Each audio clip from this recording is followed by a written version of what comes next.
الجمعه وعيلتي ملمومه عندي. ايوه صح. ايه الحل؟ هي بتبقى حاجه انا جربتها شخصيا.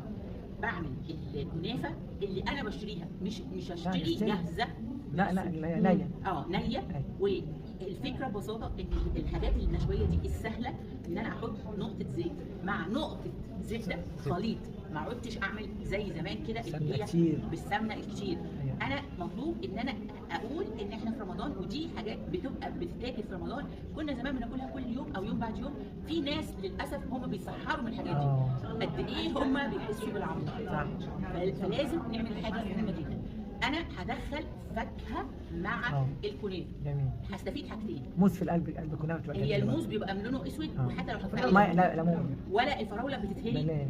مش سكتي. طيب. انا هجيب حاجه اسمها، قلت لكم عليها قبل كده، اليقطين، اللي هو في الكنافه. ان شاء الله. كانها مانجا. ايوه